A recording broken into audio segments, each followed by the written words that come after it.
नमस्कार विद्यार्थी मित्रांनो, स्पर्धा परीक्षा डिजिटल लर्निंग या यूट्यूब चॅनलवरती आपल्या सर्वांचं स्वागत आहे। विद्यार्थी मित्रांनो, आज आहे 8 मार्च 2024। तर आजच्या दिवसासाठीचे काही महत्त्वाचे चालू घडामोडीचे घटक आज आपण अभ्यासूया। चला तर मग आजच्या व्हिडिओला सुरुवात करूया। फर्स्ट क्वेश्चन आहे, भारतातील पहिल्या पाण्याखालील मेट्रो सेवेचे उद्घाटन कोठे करण्यात आले? तर याचे उत्तर आहे कोलकाता। मार्च 2024 मध्ये पंतप्रधान नरेंद्र मोदींनी कोलकाता येथे भारतातील पहिल्या पाण्याखालील मेट्रो सेवेचे उद्घाटन केले। हा भारतातील पहिला नदीखालील मेट्रो बोगदा असणार आहे। हुगळी नदीखाली 520 मीटर लांबीचा बोगदा बांधण्यात आला आहे। मेट्रो ट्रेन ही 80 किलोमीटर पर तास या वेगाने फक्त 45 सेकंदात हा बोगदा पार करेल। हा बोगदा हावडा मैदान ते एक्सप्लेनेड जोडणारा कोलकाता मेट्रोच्या पूर्व पश्चिम मेट्रो कॉरिडॉरचा एक भाग आहे। हावडा मेट्रो स्टेशन हे भारतातील सर्वात खोल मेट्रो स्टेशन आहे। ते पृष्ठभागापासून 33 मीटर खाली आहे। नेक्स्ट क्वेश्चन आहे, पहिली जेट सूट रेस कोठे आयोजित करण्यात आली? तर याचे उत्तर आहे UAE। मार्च 2024 मध्ये UAE मध्ये जगातील पहिली जेट सूट रेस आयोजित करण्यात आली। UAE म्हणजेच काय, तर दुबई या ठिकाणी। ही रेस दुबई स्पोर्ट्स काउन्सिलच्या सहकार्याने ग्रॅव्हिटी इंडस्ट्रीजने आयोजित केली होती। या ग्राउंड ब्रेकिंग स्पर्धेत पायलटांनी त्यांच्या हातावर आणि पाठीवर जेट इंजिन बसवलेले आयर्न मॅन सारखे सूट परिधान करून रेस केली।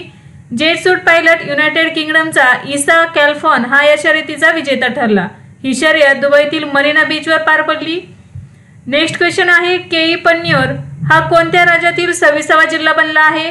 तर याचे उत्तर आहे अरुणाचल प्रदेश। केई पन्न्यूर हा अरुणाचल प्रदेशचा 26वा जिल्हा ठरला आहे।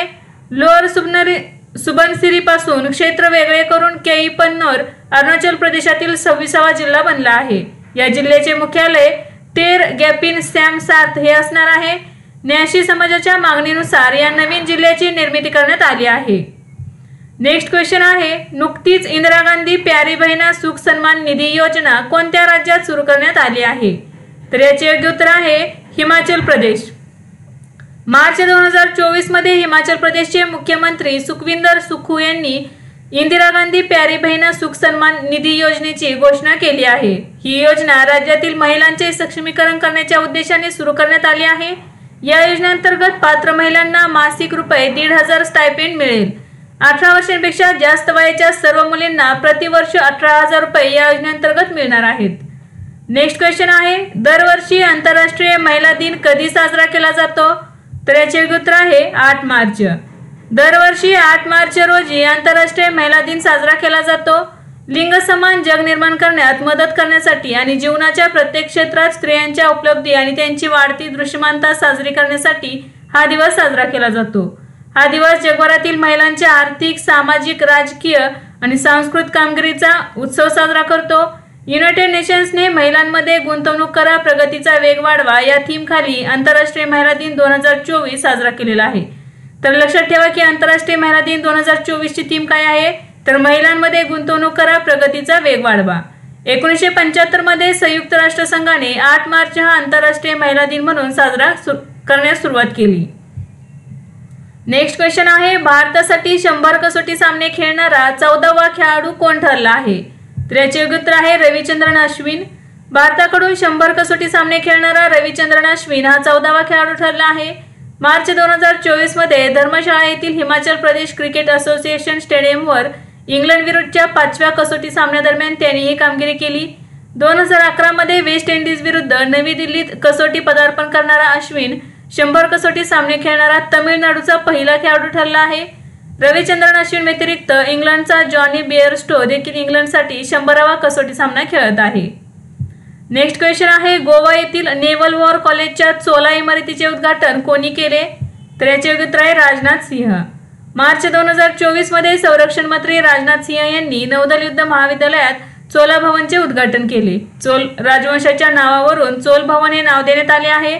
चोला भवन ही एक प्रशासकीय आणि प्रशिक्षण इमारत आहे।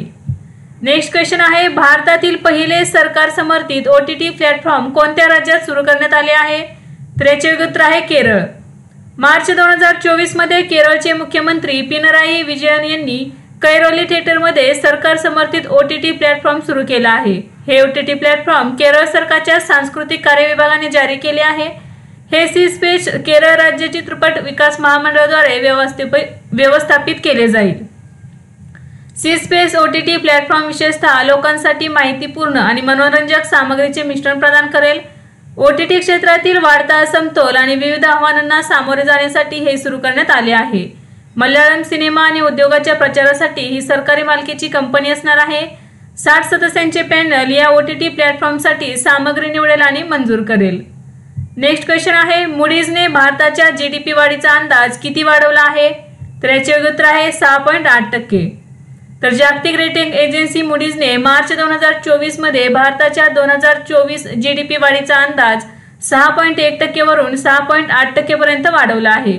तर रेटिंग एजन्सी मूडीजने 2025 साठी भारताच्या GDP वाढीचा अंदाज 6.4% वर्तवला आहे। मूडीजच्या अंदाजानुसार G20 अर्थव्यवस्थांमध्ये भारत सर्वात वेगाने वाढणारा देश राहण्याची शक्यता आहे। तर रिझर्व्ह बँकेच्या 4% लक्ष्यापेक्षा महागाई दर कायम राहील असा अंदाज मूडीने वर्तवला आहे। तर लक्षात ठेवा, मूडीजने भारताच्या 2024च्या GDP वाढीचा अंदाज किती वाढवलेला आहे? तर 6.8%नी। नेक्स्ट क्वेश्चन आहे, नुकतीच स्लाइसने ब्रँड अँबॅसेडर म्हणून कोणाची नियुक्ती केली आहे? तर याचे उत्तर आहे नयनतारा। मार्च 2024 मध्ये लोकप्रिय आंब्याचा स्वाद असलेले पेय स्लाइसने प्रसिद्ध अभिनेत्री नयनताराची नवीनतम ब्रँड अँबॅसेडर म्हणून नियुक्तीची घोषणा केली आहे। तर नयनतारा ही बॉलिवूडमधील तसेच दक्षिण भारतातील एक प्रसिद्ध अभिनेत्री आहे। भारतात पेप्सिकोने 2008 मध्ये ट्रॉपिकाना स्लाइस या ब्रँड अंतर्गत आंब्याच्या चवीचे फळ पेय म्हणून स्लाइस सादर केले होते। नेक्स्ट आहे, पहिला अमेरिका भारत सायबर सुरक्षा उपक्रम कोठे सुरू करण्यात आला? तर याचे उत्तर आहे पुणे। पहिला अमेरिका भारत सायबर सुरक्षा उपक्रम महाराष्ट्रातील पुणे या ठिकाणी सुरू करण्यात आला। US कॉन्सुलेट आणि Maharashtra chamber of commerce, industries and agriculture यांच्यातील सहयोगी प्रयत्नांमध्ये US इंडिया सायबर सुरक्षा उपक्रम सुरू करण्यात आला आहे। या उपक्रमाचे उद्दिष्ट जागतिक स्तरावरील शीर्ष सायबर सुरक्षा तज्ञांना एकत्र करणे, सायबर स्पेसमध्ये लोकांचे संबंध वाढवणे आणि नोकऱ्या निर्माण करणे आणि अत्याधुनिक उपाय विकसित करणे हे आहे। नेक्स्ट क्वेश्चन आहे, अलीकडेच जागतिक बँकेकडून हवामान निधी प्राप्त करणारे भारतातील पहिले राज्य कोणते ठरले आहे? तर याचे उत्तर आहे गोवा। गोव्याची राजधानी पणजी येथे जागतिक बँकेच्या India climate and development partners मीटचे आयोजन करण्यात आले होते। या दरम्यान गोवा सरकार आणि पॉवर फायनान्स कॉर्पोरेशनने जागतिक बँकेसोबत हवामान कृतीसाठी करार केला आहे। या कराराचा उद्देश आहे कमी कार्बन उत्सर्जन, हवामान अनुकूल विकासाला चालना देणे। नेक्स्ट क्वेश्चन आहे, राष्ट्रीय फलोत्पादन मेळा 2024 चे आयोजन कोठे करण्यात आले? तर याचे उत्तर आहे हेसरघट्टा, बेंगळुरू। 5 मार्च 2024 रोजी इंडियन इन्स्टिट्यूट ऑफ हॉर्टिकल्चरल रिसर्चने बेंगळुरूच्या बाहेरील बाजूस असलेल्या हेसरघट्टा परिसरात राष्ट्रीय फलोत्पादन मेळा 2024 चे आयोजन केले। हा मेळा 3 दिवस चालणार आहे। याची थीम आहे शाश्वत विकासासाठी नेक्स्ट जेन तंत्रज्ञानाच्या नेतृत्वाखालील फलोत्पादन। उद्देश आहे फलोत्पादनातील देशाच्या सर्वात प्रगत तंत्रज्ञान आणि पद्धतींचे प्रदर्शन करणे। नेक्स्ट क्वेश्चन आहे, ग्लोबल रिसोर्स आउटलुक रिपोर्ट कोणाद्वारे जारी केला जातो? तर याचे उत्तर आहे संयुक्त राष्ट्र पर्यावरण कार्यक्रम। ग्लोबल रिसोर्स आउटलुक रिपोर्ट संयुक्त राष्ट्र पर्यावरण कार्यक्रम द्वारा जारी केला जातो। ग्लोबल रिसोर्स आउटलुक 2024 अहवाल 6व्या संयुक्त राष्ट्र पर्यावरण असेंब्ली दरम्यान नैरोबी, केनिया येथील UNEP मुख्यालयात लॉन्च करण्यात आला। हा संयुक्त राष्ट्र पर्यावरण कार्यक्रमच्या आंतरराष्ट्रीय संसाधन पॅनेलचा प्रमुख अहवाल आहे। UNEP संयुक्त राष्ट्रांच्या अंतर्गत पर्यावरणीय समस्यांवरील प्रतिसादांचे समन्वय साधण्यासाठी जबाबदार आहे। नेक्स्ट क्वेश्चन आहे, नुकतीच फायनान्शियल ॲक्शन टास्क फोर्स म्हणजेच FATF चे नवीन अध्यक्ष म्हणून कोणाला घोषित करण्यात आले आहे? तर याचे उत्तर आहे मेक्सिको।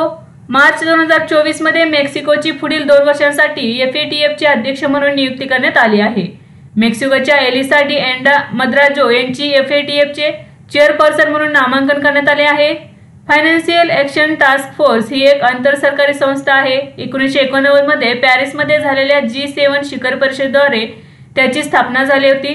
याचा उद्देश आहे दहशतवादी फंडिंग थांबवणे। तर भारत जून 2010 पासून FATF संघटनेचा सदस्य आहे। तर नुकतेच UAE FATFच्या ग्रे लिस्टमधून बाहेर काढण्यात आलेले आहे। तर विद्यार्थी मित्रांनो, आज आपण काही महत्त्वाचे चालू घडामोडीचे घटक अभ्यासले।